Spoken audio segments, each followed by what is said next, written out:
शेतकऱ्यांसाठी आता एक मोठी खुशखबर आली आहे. अखेर मुख्यमंत्र्यांच्या आदेशानंतर पीक विम्याचा दुसरा टप्पा शेतकरी बांधवांच्या खात्यात जमा होण्यास सुरुवात होत आहे. शेतकरी बांधवांनो, अखेर आज तो दिवस आला आहे, कारण काल रात्रीच मुख्यमंत्री साहेबांनी स्पष्ट सांगितले होते की उद्या शेतकऱ्यांच्या खात्यात निधी जमा केला जाईल आणि आज तो निधी प्रत्यक्षात जमा होत आहे. शेतकऱ्यांच्या खात्यामध्ये दुपारी 2 वाजल्यापासून पीक विम्याचे वाटप सुरू होणार असल्याची महत्त्वाची माहिती मिळाली आहे. ही माहिती कृषी मंत्री दत्तामामा भरणे यांनीही अधिकृतरित्या दिली आहे. पीक विम्याची आतुरतेने वाट पाहणाऱ्या शेतकऱ्यांसाठी हा मोठा दिलासा ठरत आहे. गेल्या अनेक दिवसांपासून शेतकरी बांधव पीक विम्याच्या प्रतीक्षेत होते. आता अखेर सरकारने मोठा दिलासा दिला आहे. पीक विम्याचा पहिला टप्पा आधीच पूर्ण झाला आहे. मात्र पहिल्या टप्प्यात तुम्हाला पीक विमा मिळाला नसेल तर अजिबात चिंता करू नका, कारण या दुसऱ्या टप्प्यासोबत पहिल्या टप्प्याची रक्कमही तुमच्या खात्यात जमा केली जाणार आहे. देशाचे कृषी मंत्री शिवराज सिंग चौहान यांनी स्पष्ट केले आहे की पीक विम्याची रक्कम 3 टप्प्यांमध्ये वितरित केली जाणार आहे. याआधी स्पष्ट झाले होते की पहिल्या टप्प्यातील रक्कम सर्व शेतकऱ्यांना मिळाली नव्हती. मात्र आता सरकारच्या निर्णयानुसार दुसऱ्या टप्प्यासोबत उर्वरित रक्कमही खात्यात जमा केली जाणार आहे.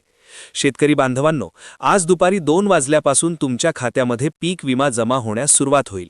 पीक विमा उशिरा जमा होण्यामागचे कारणही सरकारने स्पष्ट केले आहे. 19 आणि 20 ऑगस्ट रोजी झालेल्या अतिवृष्टीमुळे नुकसानग्रस्त भागांचे पंचनामे करण्याचे आदेश कृषी विभागाला देण्यात आले होते.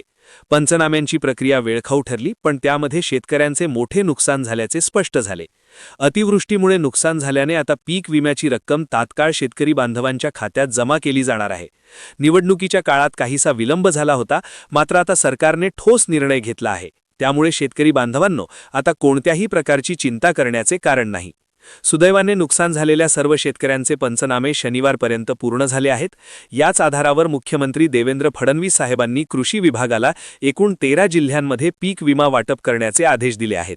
या 13 जिल्ह्यांतील शेतकऱ्यांच्याच खात्यामध्ये सध्या पीक विमा जमा केला जाणार आहे.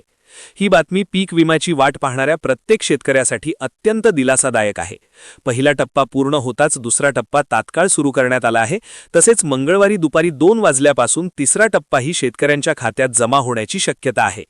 आज तुमच्या खात्यात दुसरा टप्पा जमा केला जात आहे. सरकारकडून 13 जिल्ह्यांची यादी जाहीर करण्यात आली आहे.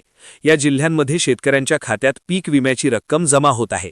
त्यामुळे शेतकरी बांधवांनो, अजिबात घाबरू नका.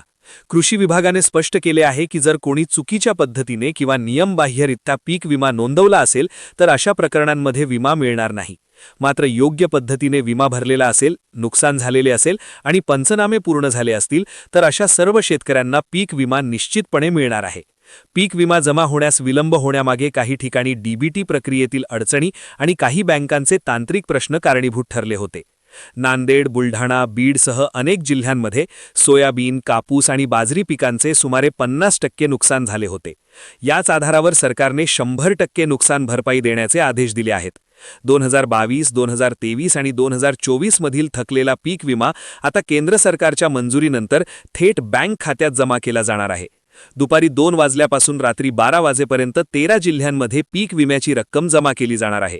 मुख्यमंत्र्यांचे थेट आदेश असल्यामुळे आता कोणताही विलंब होणार नाही. ज्यांच्या खात्यात अजून पीक विमा जमा झाला नसेल त्यांनीही घाबरू नये. रात्रीपर्यंत रक्कम जमा होत राहील असे सरकारने स्पष्ट केले आहे. पीक विमा ज्या प्रमुख बँकांमध्ये जमा होत आहे त्यामध्ये HDFC bank, yes bank, Kotak Mahindra bank, Punjab national bank, Indian bank, central bank, Indian overseas bank, axis bank, bank of India, bank of Maharashtra, state bank of India आणि पोस्ट ऑफिस बँक यांचा समावेश आहे. आता 13 जिल्ह्यांची यादी पाहूया. सोलापूर, लातूर, परभणी, जालना, चंद्रपूर, यवतमाळ, सातारा, कोल्हापूर, सांगली, सिंधुदुर्ग, रायगड, रत्नागिरी आणि नांदेड या जिल्ह्यांतील शेतकरी बांधवांच्या खात्यामध्ये पीक विमा जमा होत आहे. त्यामुळे जर तुम्ही या जिल्ह्यांपैकी एखाद्या जिल्ह्यातून असाल तर तुमच्यासाठी ही अत्यंत आनंदाची बातमी आहे. शेवटी एवढंच सांगतो, शेतकरी बांधवांनो, अजिबात चिंता करू नका. सरकारच्या माध्यमातून स्पष्ट करण्यात आले आहे की एकही पात्र शेतकरी पीक विम्यापासून वंचित राहणार नाही. ही होती आजची सर्वात मोठी आणि महत्त्वाची बातमी. धन्यवाद. जय हिंद, जय महाराष्ट्र.